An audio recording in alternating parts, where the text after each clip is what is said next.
And then I'm going to share my screen, share sound, and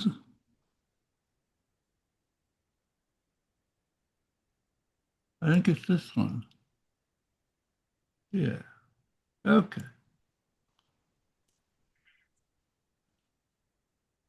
Did you get my screen? Yes. Good. But that's not where I wanted to start, but that's okay. We get rid of this and this. All right. So the this. Hello. Okay. Hello. Hi, Sparky. Right time this time. Yes. Well, it's nice when people are so anxious to attend the meeting, they show up an hour early. Oh, Um, come on now. so this has been going on for a couple of months now in terms of simply trying to figure out how to get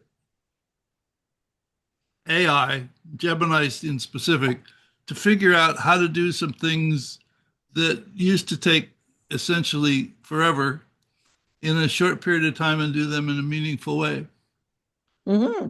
So last fall, I had figured out how to get Gemini to create CSV tables that I could drop in, that I could put in a text file and drop into Kumu and create really nice causal loop diagrams.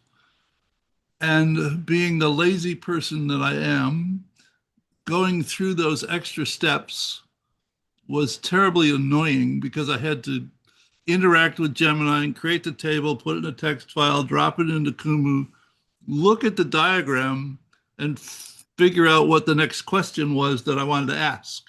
So I'd go back to Gemini and ask some more questions, and we do this around in a circle over and over and over again. And then with the advent of Canvas in Gemini, I finally got it to begin to do the rudiments of a meaningful causal loop diagram right in Gemini without having to go anywhere. And one thing led to another, led to another. And every time I got it to do something meaningful, I would save it as a template. The template is currently version 10, though it's more like 40 something because there's lots of little pieces in between that I don't actually save. So I can now go here and say upload a file. And what I upload is my template and then say create a model for for tariff tariff implementation. And what it will do is it will think a little bit.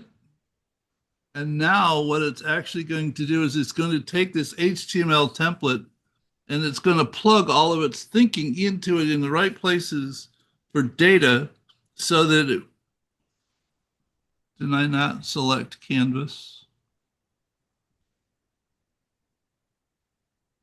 Sometimes I get so carried away I forget what I'm doing and it's not doing the right thing. So let me stop this. Select Canvas and tell it to do it again.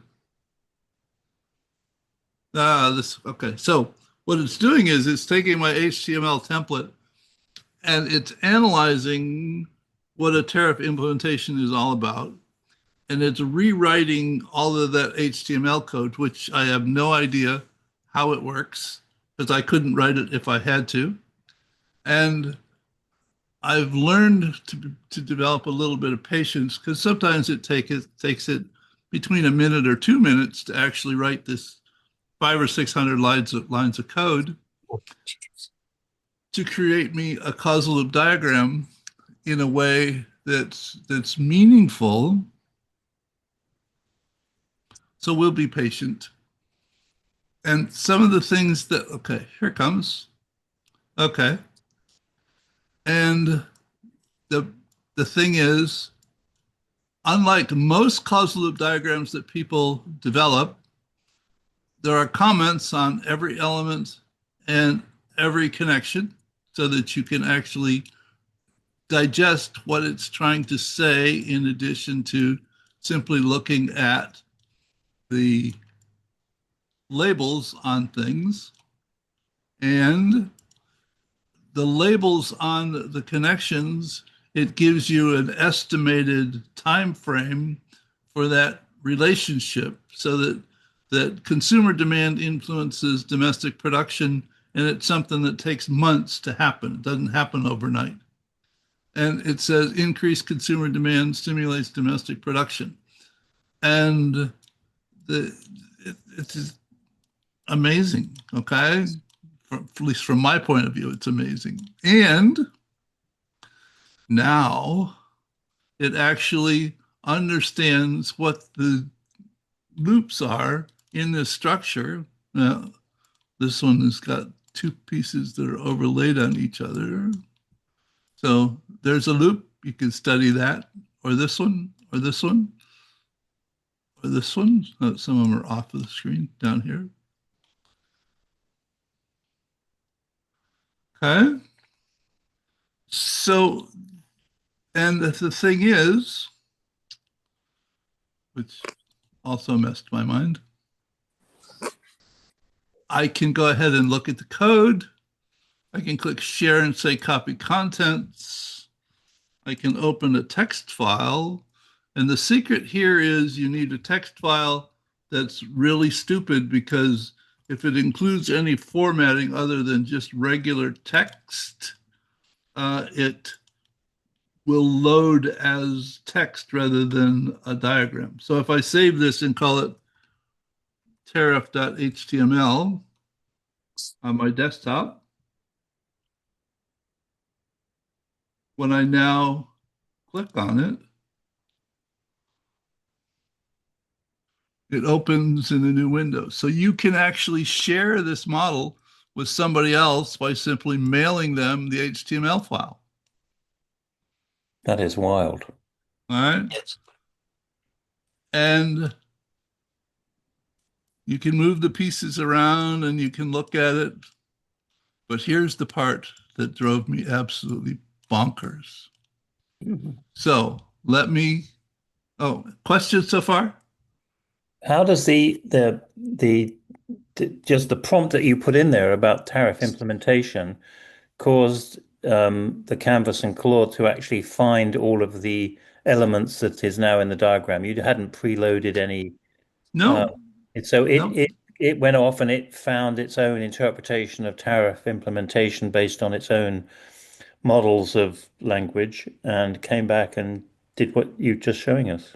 Right. So you could just go to any one of the LLMs and ask it for to show me all of the, well, show me the relevant relationships for a tariff implementation. And it would give you a text description of what it thought it understood.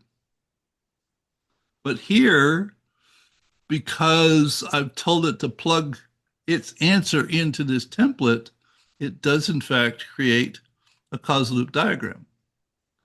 And the template itself is agnostic, is it? It's not been developed with specific reference to tariff implementation. Right. It was developed with regard to some implementation. And then I told Canvas to take out all of the topic specific information so I could save a template. Right. So, I mean, you could So, go and do this with any particular topic that you wanted to have a causal loop diagram for, is, I guess, the question. correct. So, Now, go ahead.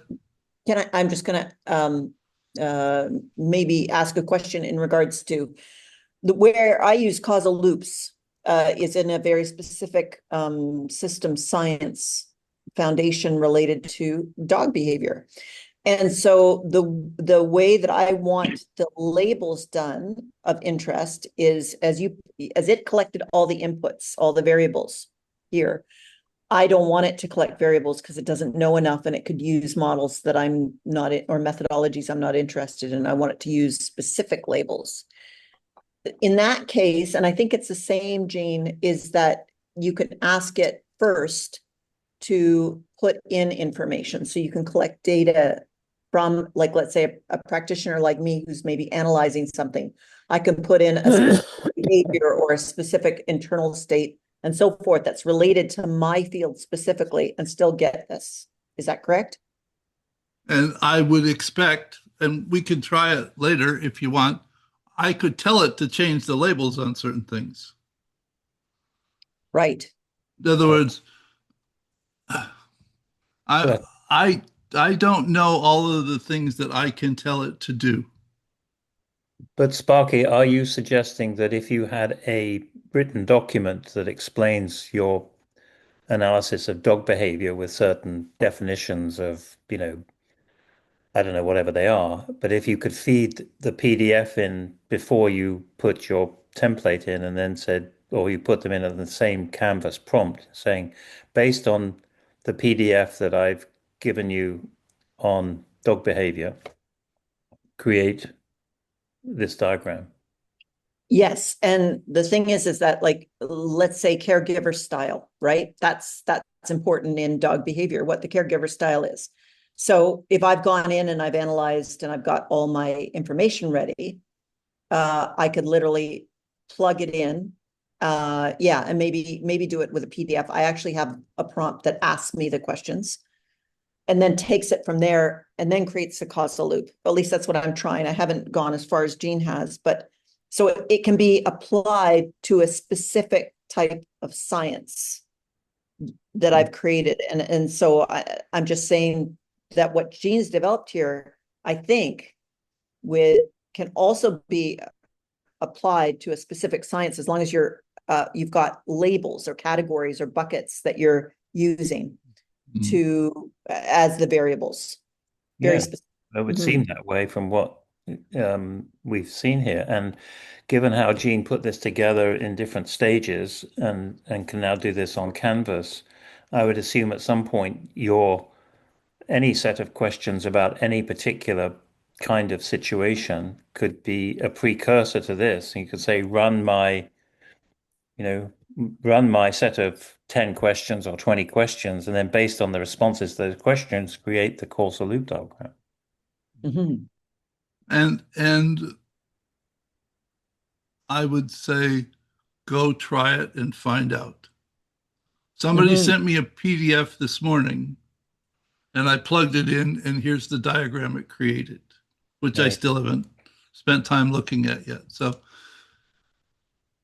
once where am I? Am Um, I tariffs? Uh, where are you tariffs. sharing the HTML template? Say, Where are you oh, sharing the template? well, it's currently on my desktop and I just load it. Yeah, but I mean, if you wanted us to experiment with that and then come back to you with the results, how would we get the template? I'm glad you asked. Well, And then the next meeting should be we'd all be sharing our particular results, right? absolutely.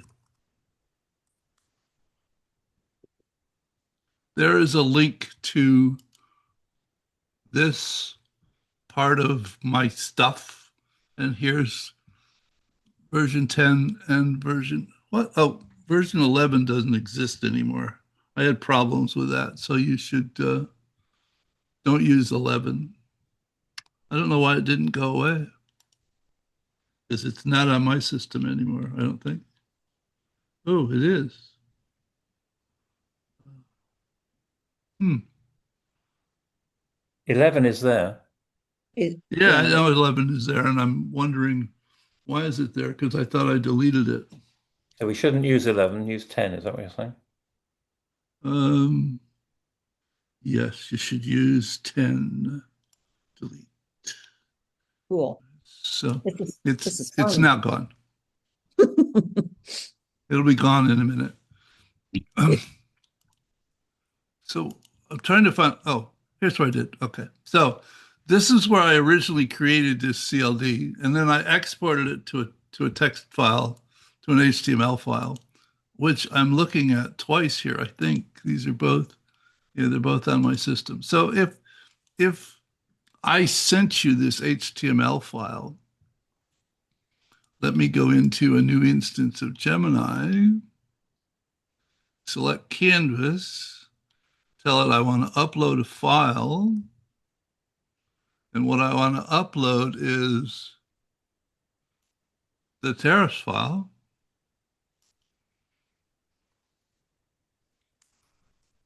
Tell it to run the code.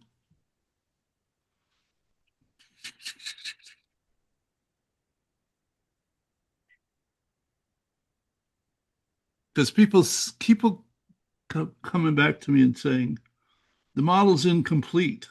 Well, they're all incomplete. I mean, you could just continue What's asking there? pieces forever, you know? Has It's a anybody ever question found a of, complete medal? I mean, that's just life, isn't it? I mean, come on. but it caused me to think about it to the point where, come on, finish. Because I found out that if I reload the HTML file, everything about the model that it knew is in the HTML file. The names of the nodes, the names of the edges, the loops, and the descriptions of all of them are there.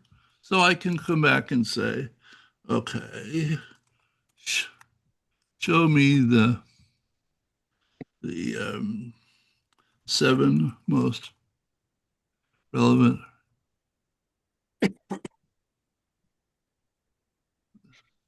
How's it going to make a judgment on that? Say again, what?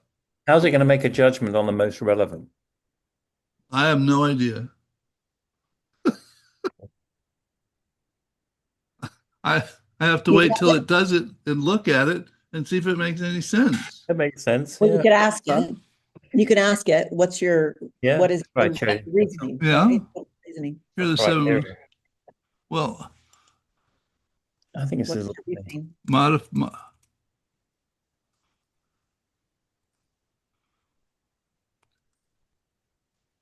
We could say, hey, there's a Pareto principle common to most human experience, and if I get to 75%, at least I'm trying. If I insist on getting to 95%, then I need to talk to a therapist about my OCD tendencies. But okay. Oh gosh. So so the thing was realizing that all of the information that it conjured up about this particular topic is actually in the model. So I don't have to save the whole exchange with Gemini. If I save the HTML file, it's got all of the content in it so that I can interact with it to do other things. Like what I just asked it, I can ask it for what's the rationale for the relationship between this and this, and it'll go dredge up some stuff and explain to me what it thinks the reason is for this relationship in addition to what's already in the comment section for it. And um, to initially start out and where I said where I said use the uploaded file as a template and create closed loop diagram for tariff implementation, I could have said, and just show me the 10 most relevant relationships in the model so that I I I can start with a more refined, confined, compressed, whatever Oh, version of the relationships and attempt to understand them and then go ahead thank you. and say, well, okay, what else is likely to influence innovation? Mm. Add the, and it'll tell me the things that it thinks also influence that. So I could say, okay, add this and this to the model because I want to see them. It's still working. The template is has or contains the tariff implementation content, does it not? So how would The you get a the template that had no content specifically? the template knows nothing about tariffs. Oh, okay. I simply How once do you create it? When is it what's the process? once all right, once I got a like this model does what I wanted it to do, and I'm having problems with why it's leaving these highlights on these labels. That's what I tried to get rid of with version 11, and it messed up a whole bunch of things. But I can live with them at the moment. To simply go back and tell it, remove all Oh, topic specific information from the HTML code so I can save it as a template. oh, okay. That's And logically once it did that, then I told it to save it as a template. gotcha. Okay, That's how we take a version of the templates that's working and we tell it to do some other things because version 8, um, this drop down was all across the top, and every time you looked at something, you couldn't see half of the model. So I got it to put it over here on the right so that you can do these things and still have a lot of space to look at the loop in the model itself. Uh, And your examination of the causal loop diagram and the labels and the content has a level of face validity that you feel is credible. I consider it incredible. Incredible as well as credible. Yes. Oh yeah, well, okay. All right. Gotcha. In probably creating over 100 of these so far. Wow. Oh, you can also do this. You if you look at them on the screen, here are the ones that I've created in the last week. All right. Yeah. I continue to find things in the model that I wouldn't thought of. I have yet to find something in the model that I want to throw away. I mean, and what happens at times is I find elements that have they influence lots of things, but nothing influences it. Or lots of things influence it, but it doesn't influence anything. So I have to, oh, here's one. Okay. So tariff implementation and retaliatory tariffs influence international relations. So I go in and say, okay, what is what is that international relations likely to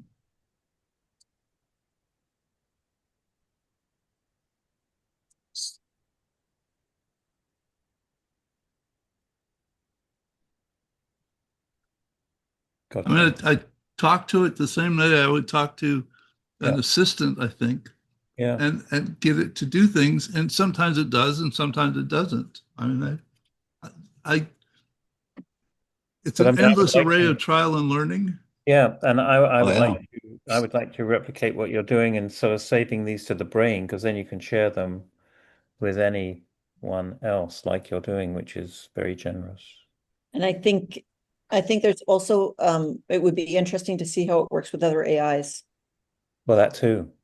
Yeah. It's going to be different.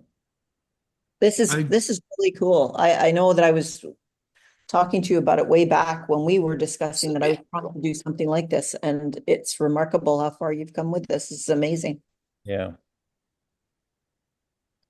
But I think it would be really exciting to do it in our own areas of interest and then to do like Gene has done is put it on the brain or in some other um, online mapping tool that can show the lineage of the development, which adds to the credibility of the work and is also helpful in terms of sharing easily the Mhm. results. Yeah. So it did add one thing. It said it influences trade agreements, but it didn't extend that. Was trade agreements in the model before? No, because it's not connected to any. Well, I don't think so. It's not I don't connected think to anything. So you could ask it what trade agreements is connected to in the model, I guess.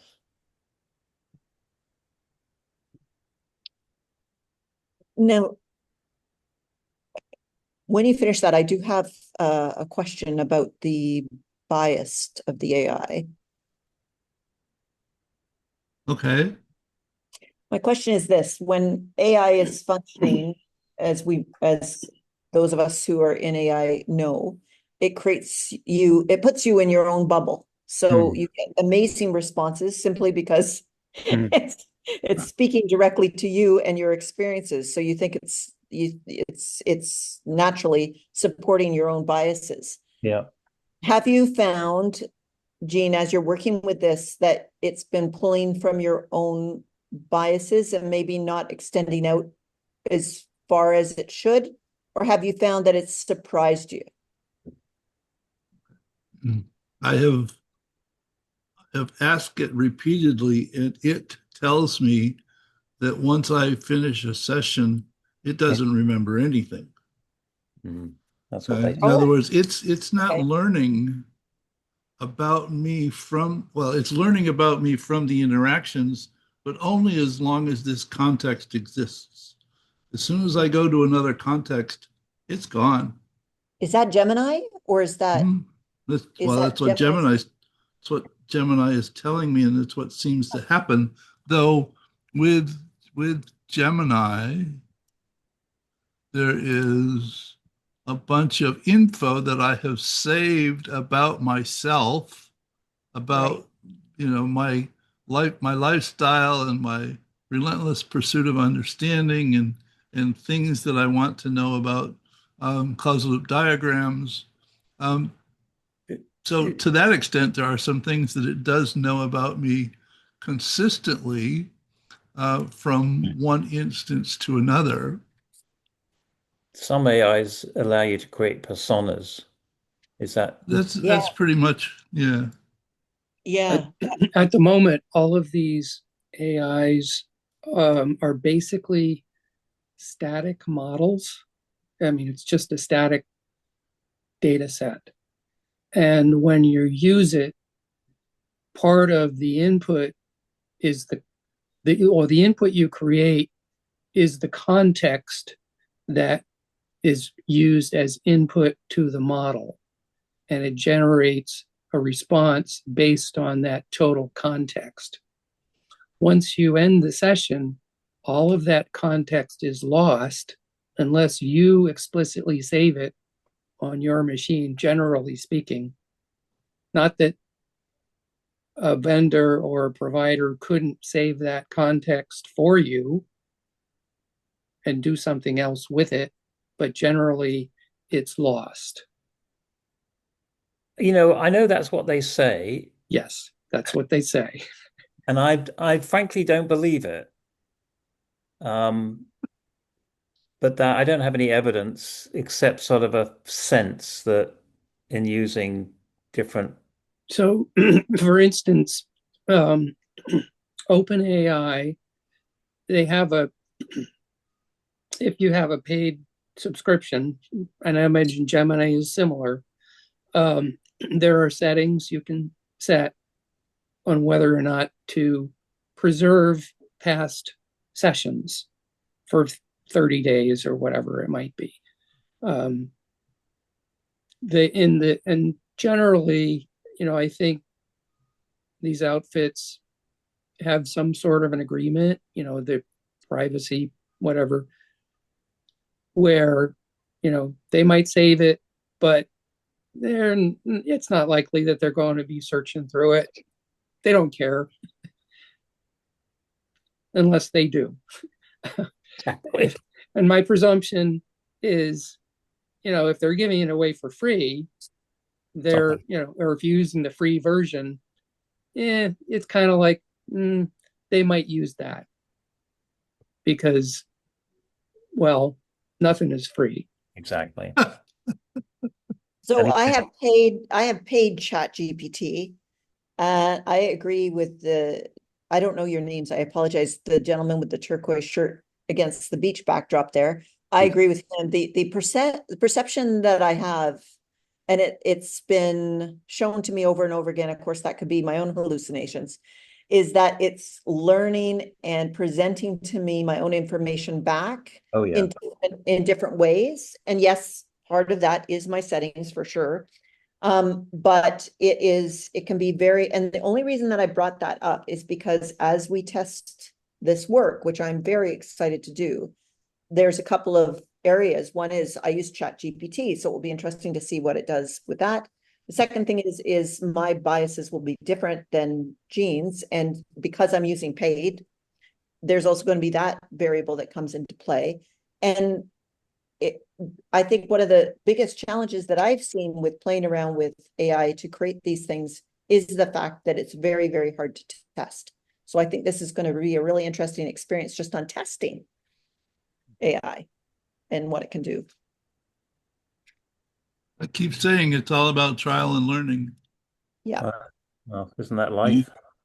So, based upon my last insured trade agreement is in a loop, said trade agreements influence tariff implementation. So, Yeah. another accidental aha moment was one day I said, use the uploaded HTML file as a template and create a closed loop diagram of the 50 most relevant relationships. And I forgot to give it a topic. Okay. and and this is what it created, and which is actually fabulous in terms of oh well, let me see. What is They're it? just generic relationships in life. Let me There's a good understanding of your biases were included in that. If you don't see them, then it definitely closed it out. what is that? That's wait a minute, that's not it.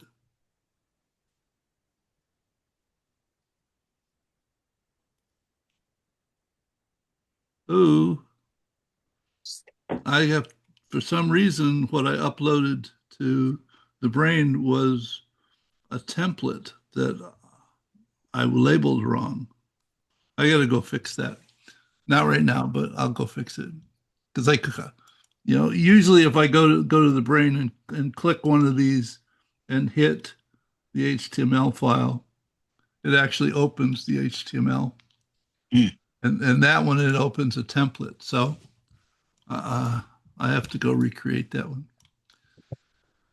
So in terms of it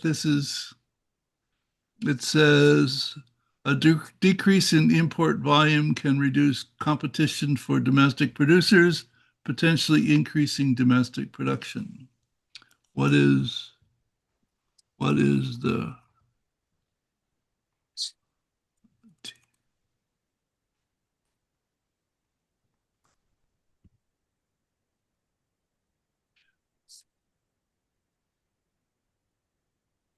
import volume and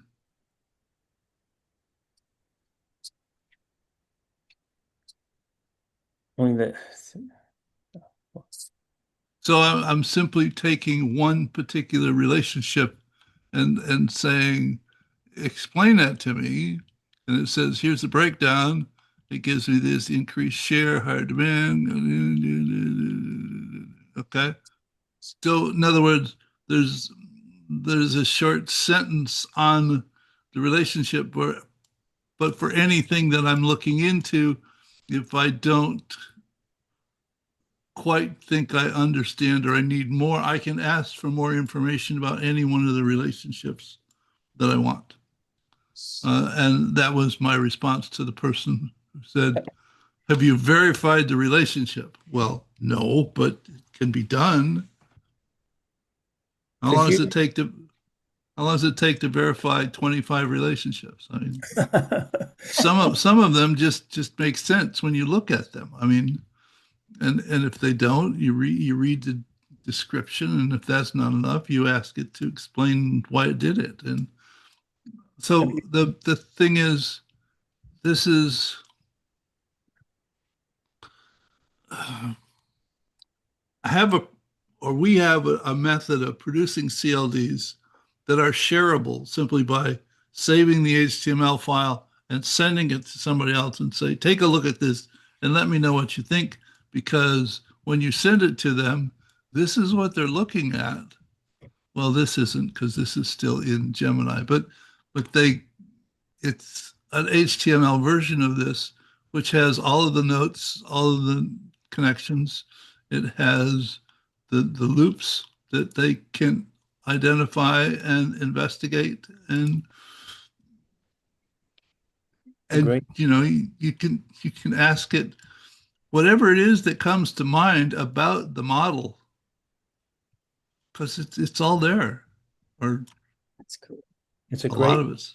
Great way to have a group conversation about a topic. I'm just wondering, given your relationship, I mean, I use the brain and you're using the brain. I'm just wondering if there is a way to export the HTML in such a way, or the import the HTML into the brain. I mean, to have this connecting to the brain, which then means you could, because the brain isn't a causal loop diagram, but I'm just thinking about how you would take this as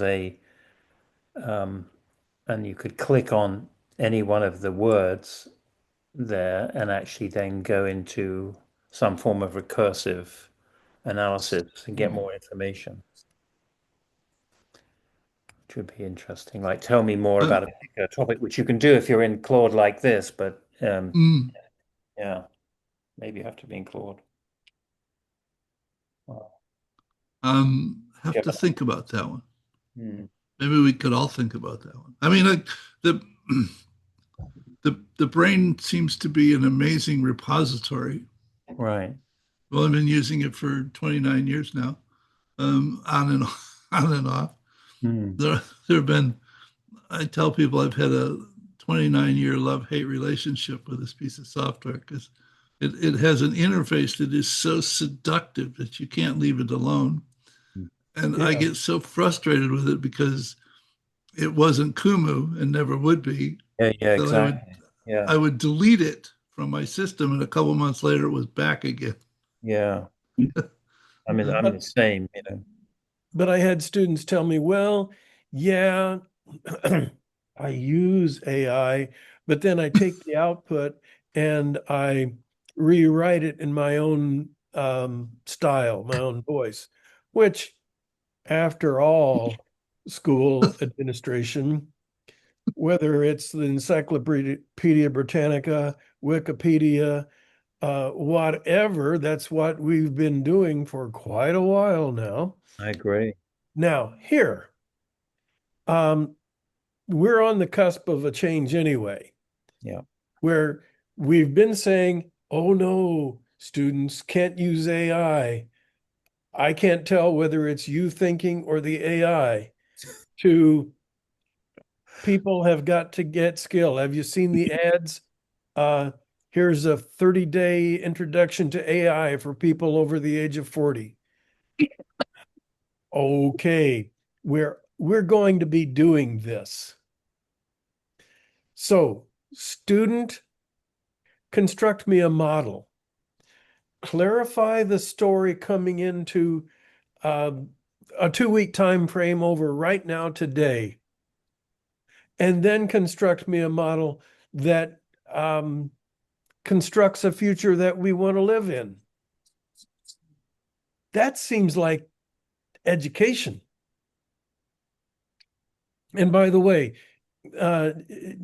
in my classroom situation, put the vocabulary down to high school freshmen, and if it works there, translate it back up, and I'll talk to CEOs with this same model because it's the truth.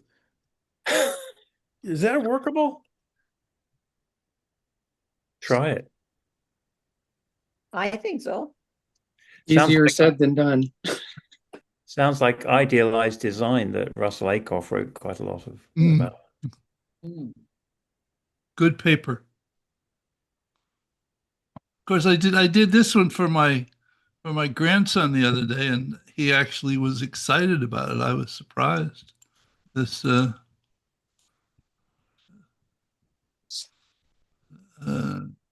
quiz.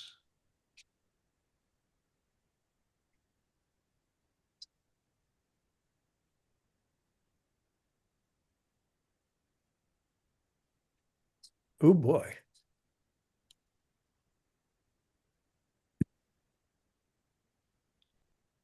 So it will ask you a 10-question quiz and keep track of how many you get right or wrong, and re-ask you the ones you got wrong at the end. And but usually it doesn't spend this long thinking about how to create a 10-question quiz.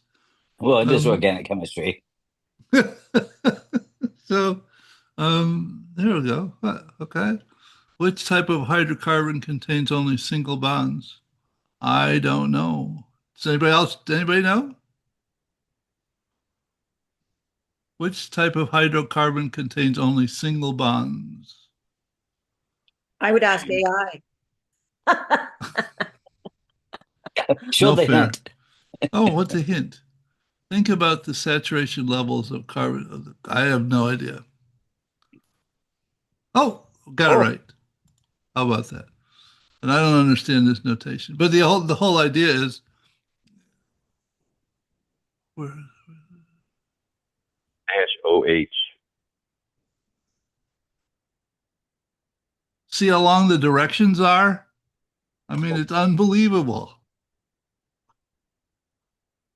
to get it to create the 10-question quiz.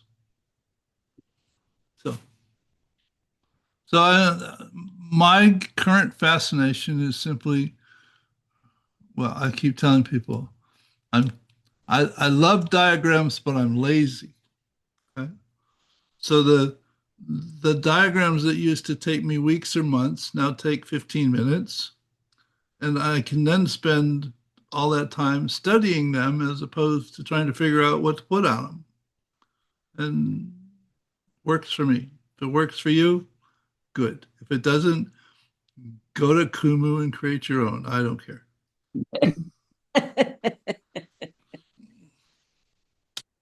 Of course, I sent Jeff a note the other day. I said, I give up. I am no longer interested in having you integrate AI into Kumu. I would lose all this flexibility that I've developed with Gemini. oh yeah. And Yeah. I've only been after him for 18 months now. Um, so, because yes, I can create amazing, beautiful pictures in Kumu. I don't care about the beautiful picture. I'm just concerned about what the nodes and the edges are, and what they mean. So I don't need a beautiful picture. I just need a picture that I can play with and look at and investigate. And Well, another interesting output would be to put it into something like Neo4j, which is a graph database. to put, what do you want to put into Neo4j? I mean, what you've got there is a graph, right? I mean, it's a causal loop diagram, but you could also describe it as a graph. Yeah, right. Yeah. So putting it into a graph database would enable you to conceivably add more detail to. I'm just looking at ways that you make this collaborative, because at the moment, you're the one through us suggesting through conversation, which is great. But I mean, if this was collaborative in some way, or we forked it into the people that were on this call, and that we all then went away and did. I mean, let's say the group of 11 people or 10 people now on this call were a think tank on tariff implementation, and we all had our particular um, emphasis or expertise or whatever, and we could go away from this model and look at it, but then comment on it in some way so that we could then collectively get a sense of the whole of what 10 people thought about this particular model, so that we had some form of a shared model in our head, right? I mean, it'd be much better if we all had the same, I presume. I don't know. I'm making a presumption that if we're the policy people, we're going to implement trade barriers or whatever, tariffs, that our perspectives collectively should hold forth unless we're an autocratic leader. So comodel.io is almost there at the moment.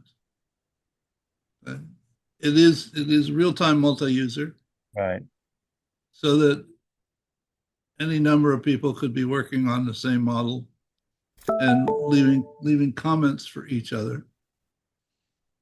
My experience is people tend not to leave enough breadcrumbs for other people to follow, so that people just get lost and finally go away because they can't keep track of what's happening. It's like the Miro sessions that I've been in, where you turn 25 people loose creating a causal loop diagram, and then after 25 people work on it for 15 minutes, you discuss 3 of the pieces, and nobody understands the other 50 pieces of the model. And the only way that I have been in sessions that worked where we collectively built the model, and every time a person thought there was a piece that ought to be added, they explained it to the group, added it to the model, and documented it so that all of the participants understood all of the pieces of the model. We videotaped, we created a video of every one of the sessions, but I'm not sure that anybody ever went back and watched any of the videos because they're a little dull. So I have a bit of a provocative question. So I've heard it said that when the telephone was invented, we all became, everyone became, a communicator by distance. When the dial telephone was invented and we didn't need operators anymore, we all became operators. So does that mean that now that, we can effectively, model the world, instantly, that we're all become world modelers?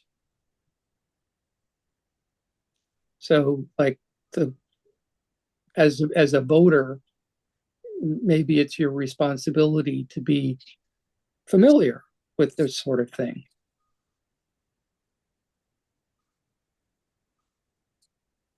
Well, it would probably be, it would be good if voters were more aware than they are, I think. Let's look at where we are. Like it sort of begs the question of like, how do you vote? Like at present, I'll use a technical term, boundary object. The boundary object in voting is a voting booth or a little sheet of paper, right? Which really provides zero information about what you're actually voting on. Yep. And the default set of knowledge that goes into that situation is basically zero. You can't ask it questions. You can't reflect. You're just there, you mark off a thing. This, doesn't something like this, kind of change that equation a little bit? Could. If people cared to investigate. Aristotle said that democracy is the worst form of government because it devolves into populism. And what are you voting on? And and who's voting? So like if we all have access to this, why do we need senators and Congress people? Because it can be biased. A causal loop can be biased. You just don't add all the information in and you can make it look like anything. the Congress can be biased too, right? Well, it's what it's doing is actually it's just adding up all our biases. In this scenario, yes, but I could create something similar to Conceptually. this Conceptually. from tariffs that isn't created by this, and I can make it look very compelling to an argument that is completely opposite to what most people would have. And you know, because conspiracy theorists can be proven right, unfortunately, with a causal loop. I believe that to be true. So it can be gamed, is what you're saying. It can be gamed. That's the easy way to say it, yes. But Randall, isn't averaging out all of our biases what voting is anyway? In theory, I suppose. Wisdom of the crowds. Yeah, at the end of the day, I'm not sure what it is. Well, I mean, it's you know, it's a political economy that's based on what, you know, somebody says based on what a lot of people do.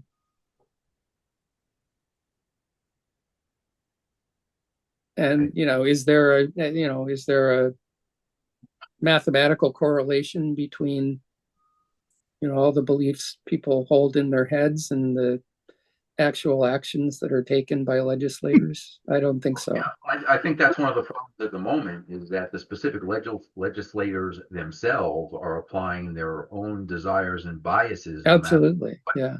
Consolidated. Yeah, it's probably more of that and much less of, you know, an unbiased, whatever that means, survey of the constituents. Even if the non-voting, because we don't actually vote on everything anyway, and we really have a hands-off approach to someone's idea of what the general biases are. So we're a couple of steps away from really having that quantity of information about what the populace thinks. Yeah. Well, I think the point being is that, you know, this something like this, and there are, you know, obviously a profusion of things like this now, sort of calls a little bit into question, you know, how we govern ourselves. Right. Mm-hmm. Well, the question of how we govern ourselves, I think, is becoming increasingly crucial Yeah, absolutely. as this technology rushes in to affect our thinking and our actions and is prescriptive in so many ways in the way that we interact with government or organizations now. And I think it's beholden to those of us who have at least some understanding of systems and cybernetics to at least have conversations about what we think might be some creative designs for the future, because I don't think we're anywhere near it. And the institutions and the governing processes we have in place at the moment are historically rooted in, and I just wonder about, you know, with the impact of this kind of technology that we're witnessing right here, how we construct decision-making processes that are more informed and more respectful and more localized and more relevant and so on. Maybe that's a question to create another graph. Well, based upon some comments that Randall made, it jogged my memory to say that I was going to show you this piece and I almost forgot it.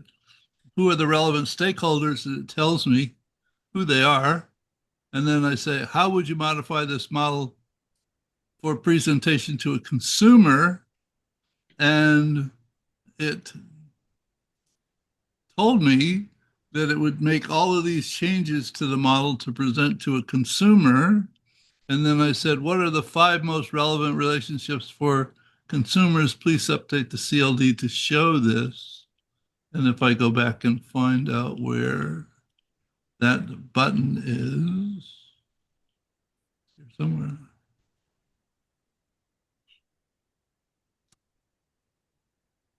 In other words, it's taken a lot of pieces out of the model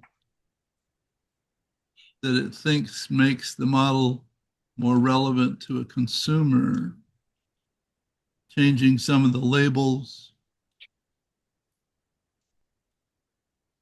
So, as I said, is the array of things that you can do with it is only limited by your imagination, I think. Do you know how it determines the geographical placement of Yes. Good question. entities on the graph and therefore how much centrality or otherwise there is on a particular? Is there any rationale? I mean, you're Well, stretching and moving, but well, how in no, the first instance, I there wonder. seems to be no rhyme or reason whatsoever to where it puts things. But there must be something. Well, It go ahead. Actually, there is, if you understand how these models work, it's basically statistics. Right. So the connections you see are based on statistical relationships, very high dimensional Right. relationships between Different basically concepts. words in a massive corpus of data, words and Exactly. numbers and so on. Exactly. So, but I mean, it would be wonderful if it could give me some indication of why. I mean, obviously, Gene's now moved it all around and sort of is sort of ignoring that. He's putting it in ways that make it more clear for him, in a way. Sort of maybe it's visual clarity, but it's not necessarily if you think of it in a sort of tensegrity sense, the strength of the particular relationship, for example. I mean, that would be another question: is could they thicken up the lines to show? I mean, could you put some other variables into this graph or into this CLD to show some kind of strength of relationship or something? Yeah, well, it's an interesting question, and I think there's a number of factors. One is the data sets themselves depend on the inputs. So Right. let's say you use the Wikipedia from 2023 and the next model uses Wikipedia from 2024. It's Right. going to give you a very different set of results. Exactly. So that's one factor. Another factor is that there's a fair amount of actual imprecision intrinsic to the models. Hmm. It's based on, the length of the bits and bytes that represent the vectors in the model, the Yep. embedded vectors and so on. You have limited precision, whether it's 32 bits or 64 or 8 or whatever. And that precision can affect the results of the model. The other set of variables is your actual input. You can change your input by one word and you'll get a very different output. Sure. You can do the same input at successive tries, and each time you'll get some little variation. That's why when I'm using these things, I tend to do multiple tries Sure. and then try to evaluate. I might go back and say, take these three ties and mush them together into one. I mean, there's a lot of different Well, and the things you way could do like that to arrive at a more robust or a more precise or whatever goal you're trying to set. it's the same with doing it across different language models. I mean, you're going to Absolutely. get different responses based on, whether you're dealing with Gemini or Perplexity or Anthropic. And different versions of those Well, that models. too. Yeah. Yeah. So if you want to, blow your mind, again, go to huggingface.co. That's Meta's repository for thousands and thousands of models, which people are downloading and fine tuning and then uploading back. So there's Oh just my. 100 different foundation models out there. I mean, not literally 100, but on that order. And each one of those people are mucking around with to do their own fine tuning for whatever task, and they put them back for other people to see and play with. See. So, yeah, that's it. So, yeah, there's a huge profusion of these models out there, and they all have different purposes. The ones we see sort of at a at the consumer level, or sort of popularized, they're just tip of the iceberg. Well, the other question that I'm fascinated with is I went to a meeting in Toulouse of the European Ocean Climate Modelers as one group, and that I was told that many modelers who spend their career developing a model do not like new data because it disrupts their model. I was completely and utterly flabbergasted, but I was assured this was the case because people invest their careers in developing their model. They're expensive to create. Yeah. Yeah, but I mean, what Gene is introducing the prospect at some point that these have a elemental causal loop relation, but at this point it's not a model you can run to produce a particular output, as far as I can understand, in terms of the classics of causal loop diagramming or model development. It's a visualization of relation. But maybe I'm wrong there, or maybe Well, it'll. there are people who are using AIs to develop even more sophisticated dynamic models, using Python code or whatever programming language they want to program it in. So absolutely, it runs the gamut. Yeah. So I just dropped a link for this, which you can go play with. This is something that Scott Fortman Rowe developed, the person who developed Insight Maker, which will develop a definition for a stock and flow diagram that he will keep working on it until he gets it to port into Insight Maker. But at the moment, it develops all of the stocks and flows and the formulas and everything to put in the model. Oh no, this one told you where to go. Where did you put Base that? model. I just dropped it. Oh, okay. There. Now it's in the chat. Oh, thank you. Yeah, here's the stocks, variables, flows, links. Would you like one of these models in more detail or build one from scratch? I could also. Right. So it's all the pieces to build a simulation model. Wow. Uh, Right. So, I mean, that's the next iteration of what you're doing is how to take, how would you, anyway, yeah, okay.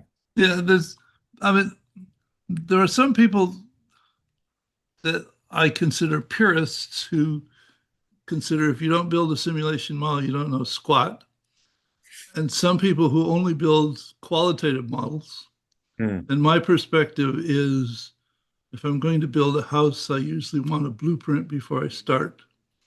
So I use the qualitative model as a blueprint for a simulation model. And I can learn a lot from a qualitative model until I begin to ask questions like when, how long, how much, any quantitative kinds of questions. And then the qualitative model can't help. Only a simulation can deepen the understanding to some extent. But from my perspective, models don't provide answers. They're not intended to provide answers. They're a basis for deeper understanding. Absolutely. Yeah. Well, and conversation.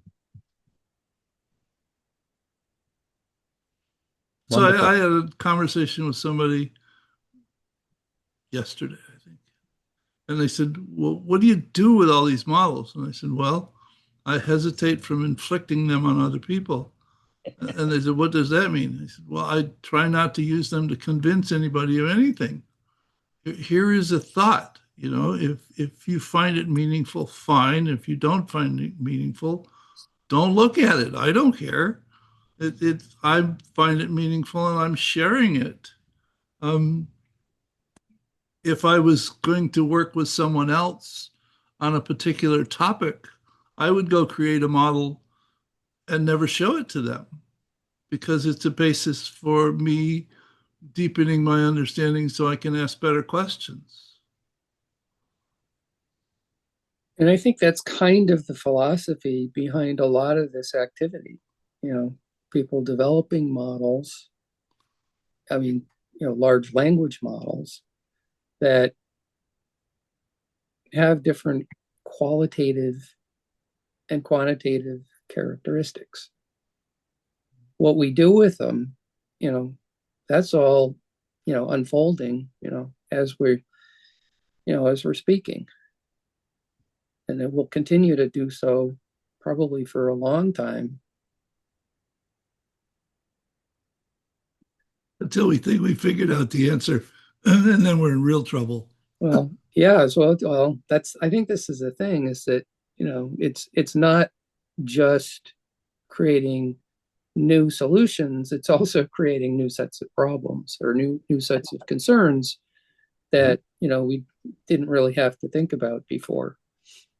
Well, it keeps life interesting, keeps you young, doesn't it? Absolutely. Thanks, Gene. You're most welcome.